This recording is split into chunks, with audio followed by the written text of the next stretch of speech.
Hello everyone, welcome to my channel. My name is Liz. Thank you for stopping by. I have a new unboxing for you today. Hay House was having a great sale. It was 50% off. I got two decks. I couldn't get a lot, but I got two that I've had my eye on. This is one of them, and it's a Sufi Tarot by Ayeda Husain, 78 card deck and guide. I'm hoping I'm saying her name right. It's actually a beautiful name, Ayeda. It's beautiful. Anyway, it says here, transform your life with ancient Sufi wisdom. The quest for mystical truth is common to both tarot and Sufism. Sufism, called the path of the heart, is about polishing the mirror of the heart to reflect the divine. Similarly, tarot is about discovering the hidden secrets behind the arcanas. This beautifully illustrated deck creatively envisions the cards through a Sufi lens and shares the potency of its ancient teachings and healing techniques. And it says here, cover design, Nick Welch, box cover illustration, Hassan Aftab, and Momina Khan. So I don't know. Okay, I don't know which one is the artist, but okay. It might say it inside, may not. Anyway, looks like a beautiful deck.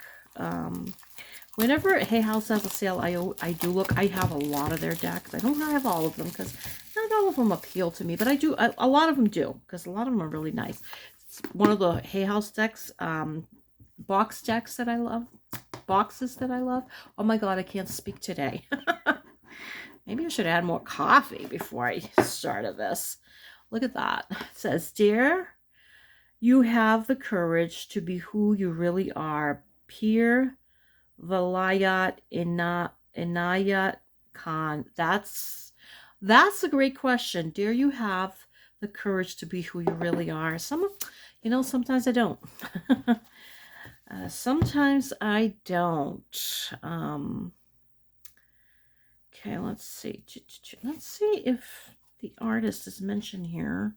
I don't know if those people that I mentioned originally were the artists. The cover is Nixie Welch. I usually like giving credit, unless she is the artist. So she might be, might not be. I don't know. It's not saying. And then there's some in the book here. There's the introduction using the deck. There's some spreads here. Oh, how he's gonna stop. He's been driving me bananas, you guys. He just, I don't know, he's getting old and being a little obnoxious sometimes. He just barks randomly for nothing. Well, you just hear something, but there's nothing there. Anyway, wow, this is a thick deck. So this is on par with the Lightseer's Tarot, as far as those cards are a little bit narrower, but as far as the thickness, it's pretty much on par with that. Okay, I have to stop him. He's going to drive me bananas. I'll be right back. All right, let's see if he settles down. Usually it doesn't bother me, but when I'm trying to do something like this, it's like, please stop for just a little while. Anyway, it looks like such a beautiful deck. Look at the back of this. So pretty. So pretty. Look at that. Looks like a carpet. Magic carpet, like, or a Afghan carpet. So pretty. All right. So some of the names have changed, and actually it looks like a lot of the names have changed. At least the numbers are there, so you can at least do the numbers, so you have an idea. And then there's staffs, cups. So the suits look like they're about the same. God, so pretty.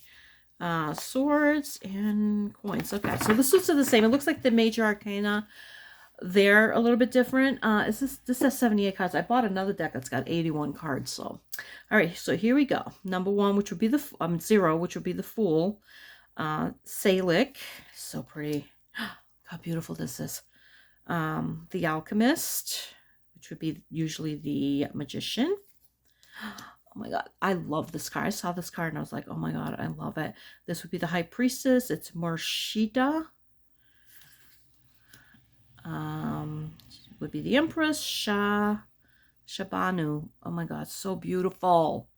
I love the artwork. Okay, from now on, I'm just going to state the names as they are, unless I see one that I'm really particularly interested in. This would be the Emperor. So the Sultan or Sultan definitely has that Emperor vibe to it. Number 5, Peer.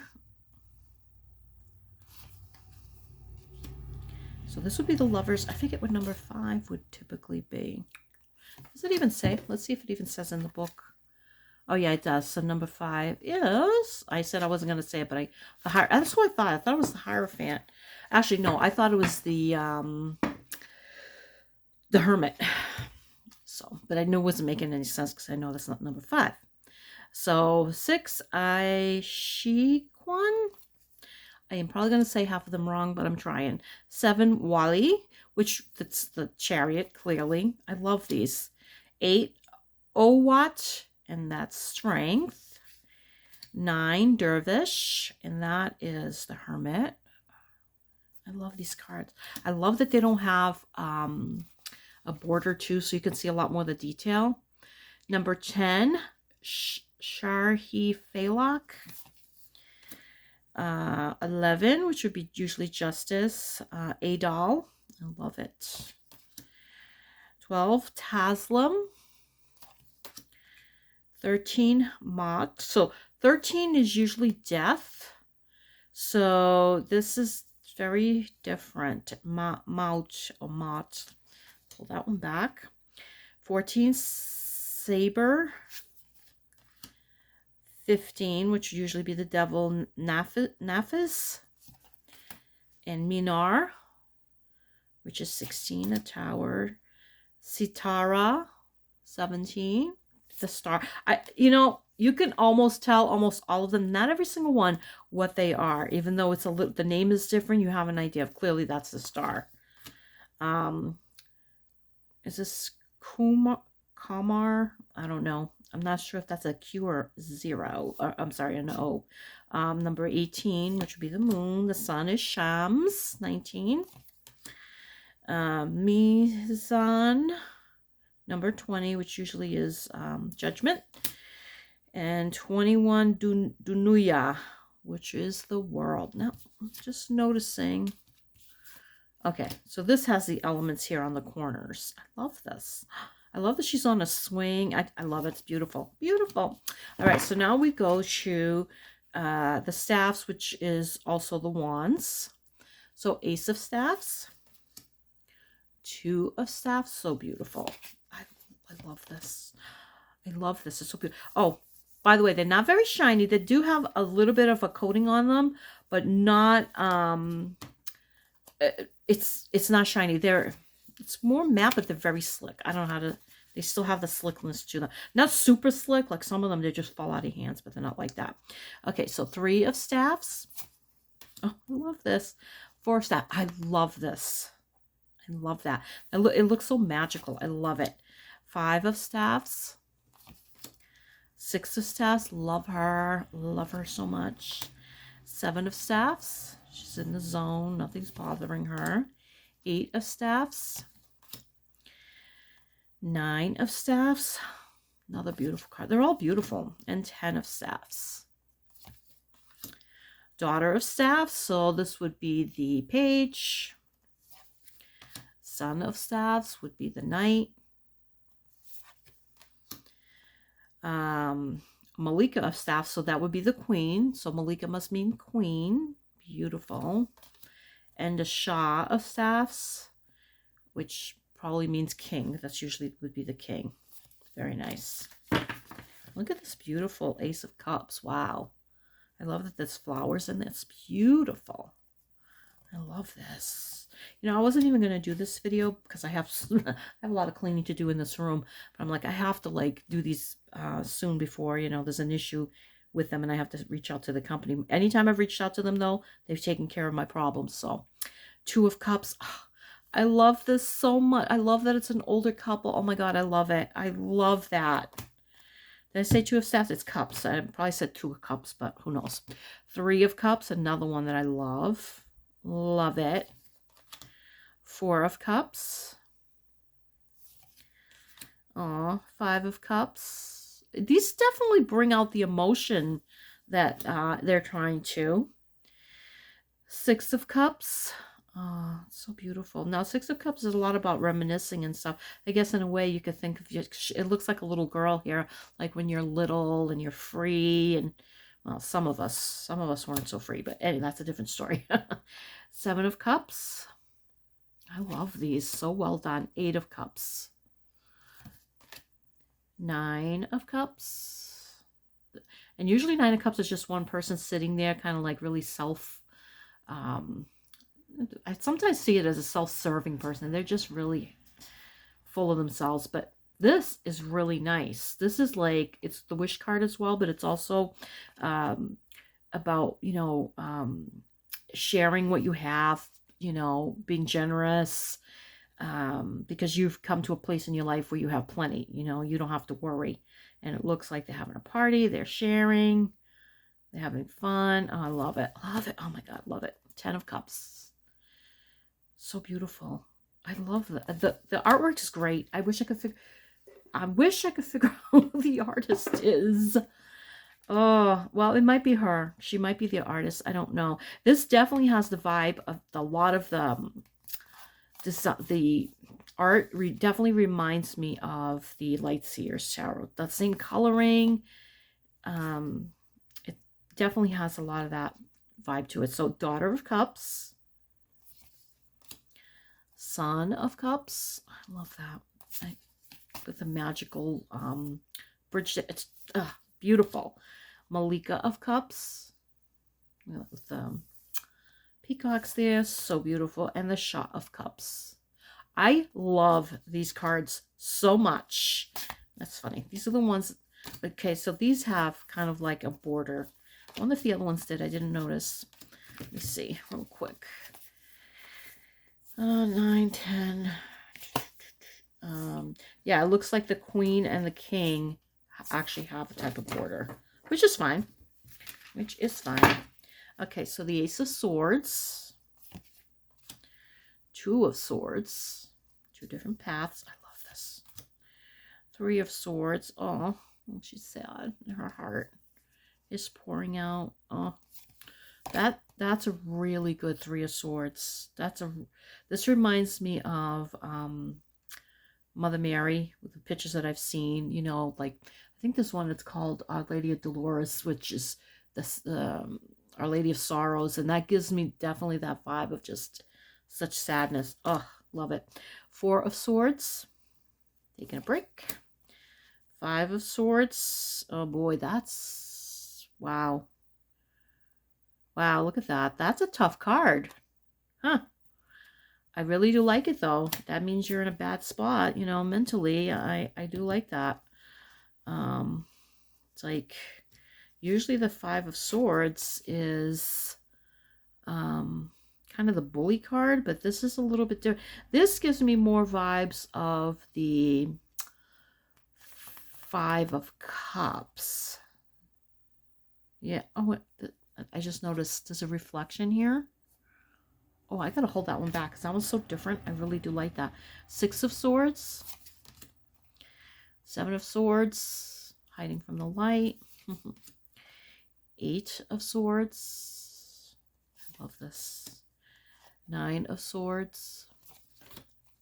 10 of Swords. Wow. Wow.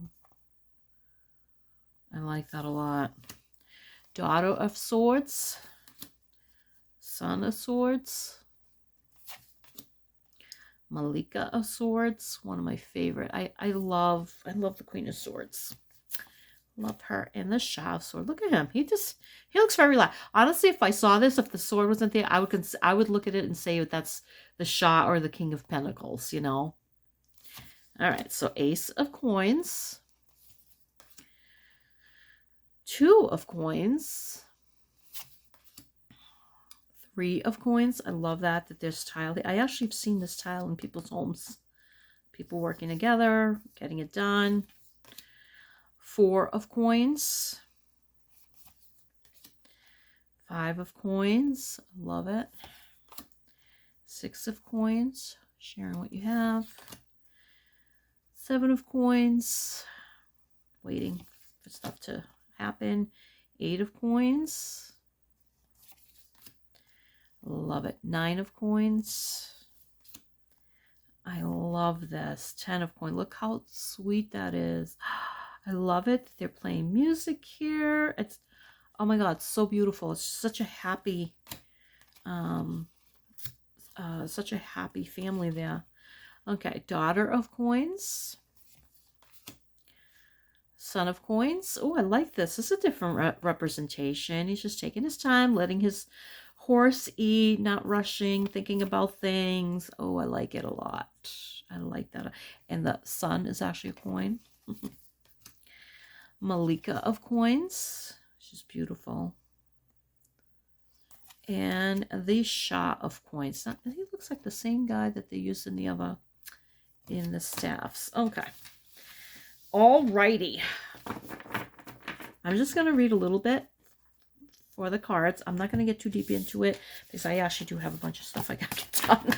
You guys, if you like the deck, you're going to buy it anyway, regardless of whether the book's decent. Most of the time, if you do a tarot deck, doesn't necessarily have to be, the book doesn't necessarily have to be great if you like the imagery. Okay, so let's see what number 13 right here. Okay, which is typically is a death card. So upright, transition, transformation, change, ending, rebirth, renewal, letting go of the past. Reverse, resistance to change, mourning, loss, holding on to the past, not being ready for new beginnings. Mot, or death, is in traditional tarot is an often misunderstood card. While many view it as a physical death, it actually refers to the end of one phase and the beginning of another. For the Sufis, death is a transition, a natural change in one's state of being. We are energy, and energy never dies. It simply changes form. Similarly, for the Sufis, the physical body is like a garment. When it grows old and torn, we throw it off. This is the relation of the physical body and the soul, the physical body being the garment that gets removed while the soul lives on. Metaphorically, death is a cycle. Oh, hold on. Sorry, I got a tickle in my throat. It's still there a little bit. Had to drink some water. All right, metaphorically, death is a cycle that we move through again and again in our lives as naturally as seasons change. As old leaves yellow and fall, fresh new green ones grow in their place.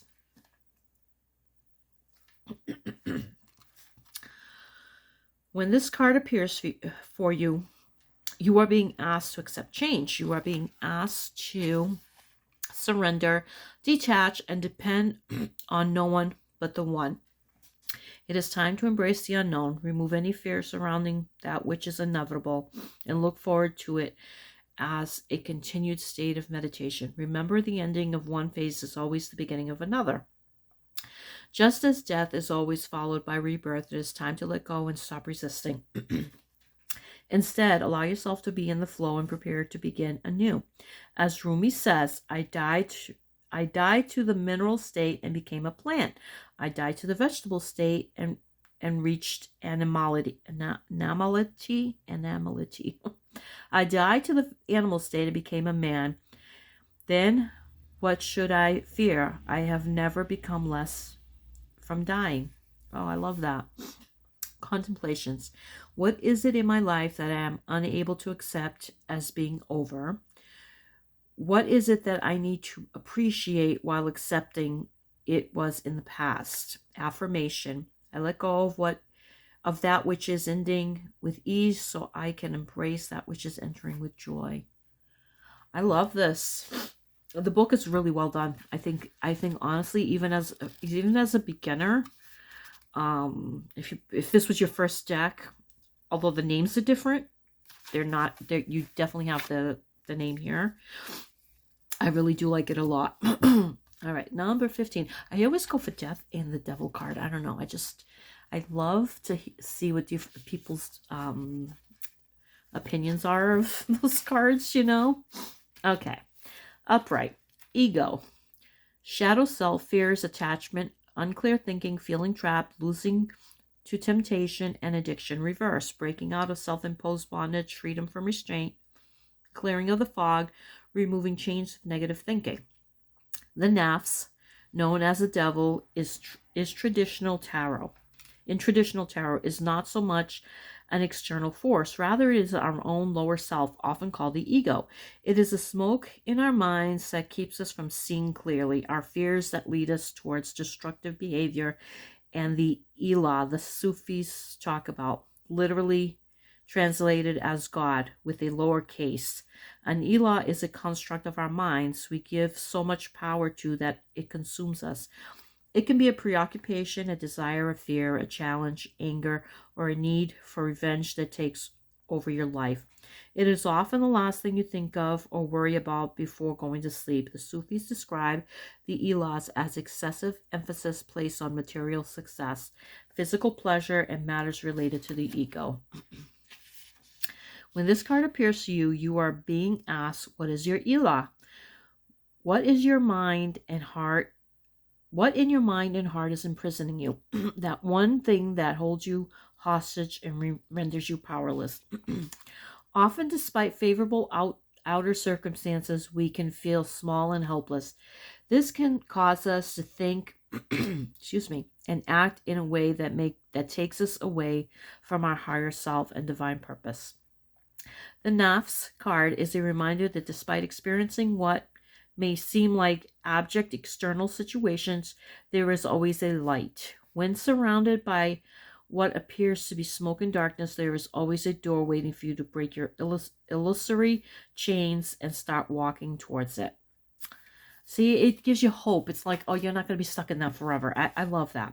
Contemplations. What behaviors do you engage in that are harmful to What behaviors do I engage in that are harmful to me? What thought patterns hold me down?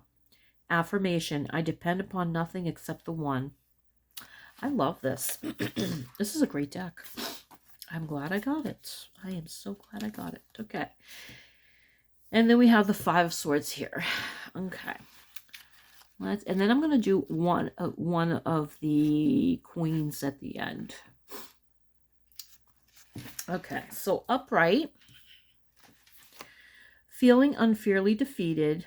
An unequal fight, blaming oneself, feeling like a victim, judging oneself harshly. Is that how the Five of Swords usually is? That's not how I usually see that card, but okay. I do like this image. I think this image definitely has a much more of an evocative feeling than just a couple guys walking away and one guy holding three swords. It's just, or five swords, whatever. I really do like that. Reverse, taking unfair advantage of others, trickery and deceit, being tired of conflict, being ready to give in. The Five of Swords is without a doubt a card of conflicts, arguments, and hostility. It alludes to meanness and people indulging in callous, hurtful behavior. The Sufis, however, invite us to consider the outer being a reflection of the inner. Without blaming or judging ourselves, if we find ourselves consistently wrong, it can be helpful to ask, how do our inner thoughts shape our outer reality? Sometimes there is a harsh voice of slander within. Our uncharitable thoughts about ourselves then attract the same from the outside world. When this card appears for you, you are being led to the Sufi practice of tafakkur, or reflection, to meet the shadow within, your inharmonious thoughts and impressions about yourself. There are often distortions within our unconscious minds that must be cleared for us to connect with our natural, harmonious state. These distortions come in the form of our self-image, limiting beliefs, and feelings of guilt and inadequacy, which then manifest outwards. What negative beliefs about yourself are being mirrored outward? Remember, this is not an exercise in blaming yourself. Rather, it is meant to help you identify and remove the impressions that do not serve you from your own mind. As Rumi writes, the pot drips what is in it. Contemplations. How kind or unkind are my thoughts about myself? How have my inner thoughts shaped my outer reality? Affirmation. I am kind to myself and others are kind to me. I do love that. I love that a lot. This is something I actually very much struggle with, which is kind of funny that, sorry, I have something in my hand I just noticed. I think it was I put some cream on my hands before I started this, and I think there was a little dry spot. Anyway, I this is something I really struggle with, and I was very much drawn to this image, and I just really I love it. It's just so well done. All right, so let's do the Queen of Pentacles or the Queen of Coins or the Malika of Coins because I love that particular queen myself. Being a Taurus sun and Taurus moon, you know, that's me. Let's see. And I just like her vibe. She's very motherly and warm. Okay, so Malika of Coins. Upright, grounded, down to earth, healer, nurturer, mature, generous, kind, organized, financial abundance. Reversed, ungrounded, self-absorbed, materialistic, hoarding, overly ambitious, disorganized, unhealthy, and disloyal. Now, I do like that there's these quick blurbs up here. So if you're just doing it, I mean, if you're just starting and you're doing your reading, you could just read that. You don't have to read the whole thing. Oops, sorry. The whole thing is good if you're getting more in depth, but I do like that. The Malika of Coins is the Queen of Earth, aligned with the beauty and magnificent abundance that the earth gives us each walking moment. She embodies the best of Mother Earth and exudes an abundance that comes from working with nature within and without. She values the physical senses and all that they can perceive, attuned to a scripture in which the divine says, I was a hidden treasure and I long to be known, so I created creation. Wow, that's beautiful. She sees all of creation as a divine appearing in manifest form for us to love, and as such, she cherishes all around her. She is generous, warm-hearted, and caring, receiving from the divine and sharing with all of creation. When this card appears for you, you are being guided to the abundance in your heart, in your soul, and all around you. It is possible to have a spiritual connection with the world if we learn to see it as a reflection of the divine. The Sufis tell us that one of the first signs of an awakened soul is an appreciation for beauty in nature, in music, in art, and most importantly, in the mundane. The Sufis also tell us that real riches do not come from an accumulation of worldly goods, but from a contented mind and soul. The Nafs al Mutmainna, I'm sorry, it's probably wrong. is it true in your life? Is this true in your life? Contemplations. Is there anything in the physical or material realm that takes my peace away? Sometimes. How do I relate to nature as divine creation? Affirmation. I wear gratitude like a cloak. It nourishes me on every level. I love this so much. I love this deck. I love the book. Love the book. It's just so well done. I'm going to definitely go back in and read through the book a little bit. That's providing I get it. I say that, and half the time I don't do it because I've been so busy lately. I mean, I've been so busy. But it's just an amazingly gorgeous. I love the artwork. I love that card. I absolutely love the artwork. I think the book is outstanding. So well done. I'm so glad I got this deck. Now, the price of it originally is like $30. I got it for half price. I bought 2 decks for $30 together. And this, I'll show you the other deck that I got. I'm going to be doing a video soon. This is the other deck that I got. This one is also a $30 deck. So I got them both for $30. So it's a great, I mean, it's a great deck. I mean, honestly, it's worth the $30. It's just excellent. Excellent. All right, you guys, thank you so much for stopping by. I hope you have a great day wherever you are. Take good care of yourselves. Blessings and thank you.